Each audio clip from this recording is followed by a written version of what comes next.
Hi everyone, it's Rachel and Anthony. Hello. From Don't Crop Me Now. One of the tasks we're going to look at today is sorting out this strawberry bed.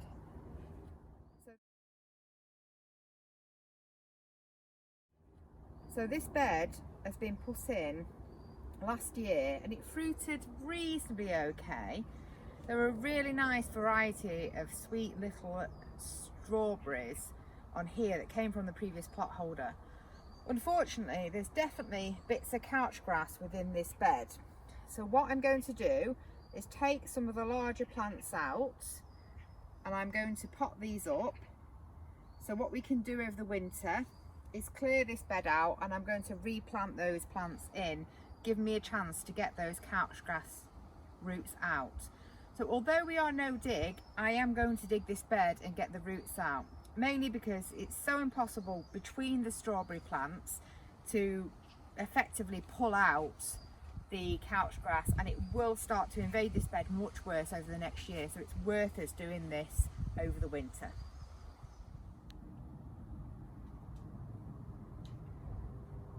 So as you can see, we've taken a pile of these plants, strawberry plants, out, and I'm holding one just here just to demonstrate what they mean by a strawberry runner. So if you imagine here, this is some of our original plants, and from that the plant is sending out this long structure called a runner that will have a number of smaller plants along its length. What you want to plant up is ideally these ones at the ends here. So these are probably not the original plant. They may well be a little bit off. Some of them might be, and some of them may be runners themselves. If you plant these smaller ones further on, that's fine. They will still grow into plants, but they'll probably be a year behind.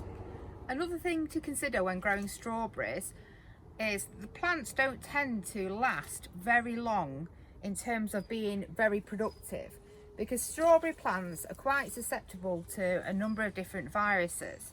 So ideally what you want to have is 3 separate beds of your strawberries. So you start one bed and the next year you use the runners to make the next bed, and then the next year you use the runners to make the third bed.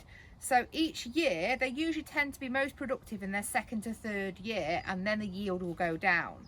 So each year you're building up your supplies, you will have at least 1 to 2 really productive strawberry beds, and you won't have a gap in your supply of strawberries. So we've got our pile of plants and I'm just sorting through them to find the best ones for planting up. So don't worry too much if you have little blotches like this on your leaves, because these are starting to die back now, but this is the perfect time to be sorting out your strawberry plants to multiply what you've got. So if I pick up this one here, you can see that it's got the roots here, a little crown, and these leaves coming off. So that is one plant, so you could plant that in a pot.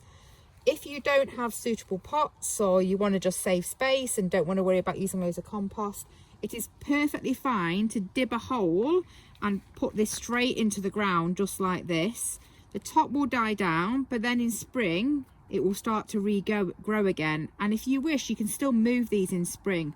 So sometimes what I do if I've not got enough compost, or I know where I'm going to put the plants, I put them in all quite close together, for example maybe that far apart, dib them in, allow the plants to restart growing in spring, and then I spread them out to their final placings.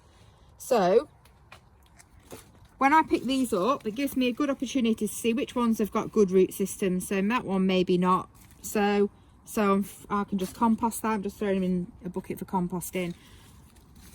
Because we also had a little bit of the couch grass in that bed, it gives me a good chance to make sure that I'm not picking any plants that have got couch grass roots around, which are clearly white roots. So these are definitely the strawberry roots, so I'm not worried about that. So that one's got quite a good root crown there, so I might plant that one. So this is actually a number of plants together, which will separate out quite nicely if you just pull. So I'm not going to plant that little one, get rid of that. I'll probably plant that one, that's quite decent.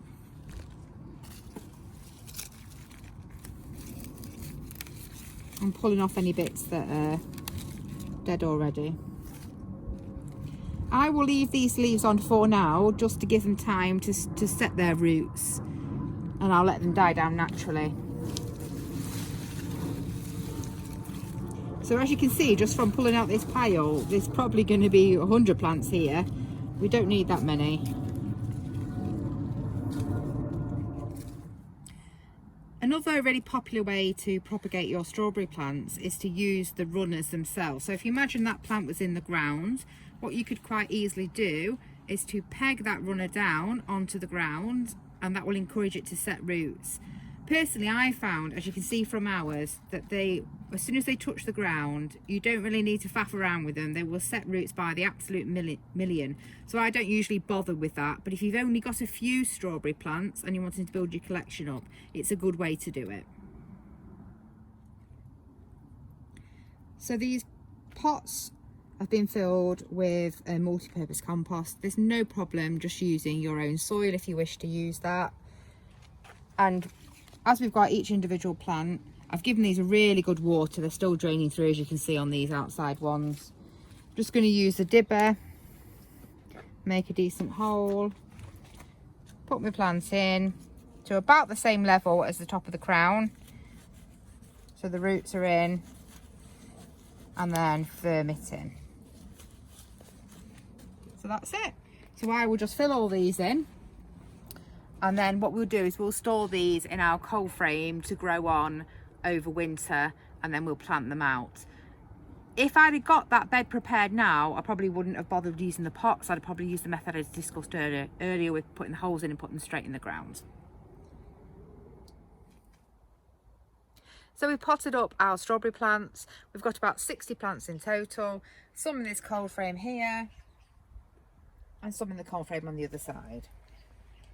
So we'll put the lids back on these, which at the moment is just an EnviroMesh netted lid, and we'll leave them. They should grow a little bit more over the next month or so. If we get some hot weather, they'll get established in those pots and will die down over winter, and then we can use those to rebuild our strawberry beds in the spring.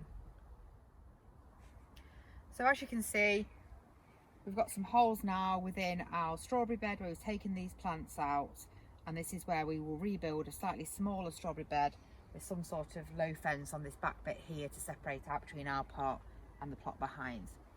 If you enjoyed the video today, please like, comment and subscribe. It only takes a minute, but it really helps our channel.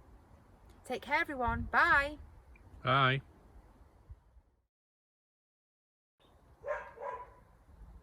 So we potted up all the strawberry plants, and we've got some in this cold frame here and some in the other cold frame on the other side. There's about 30 plants in total. Sorry, that is incorrect. Let's start again.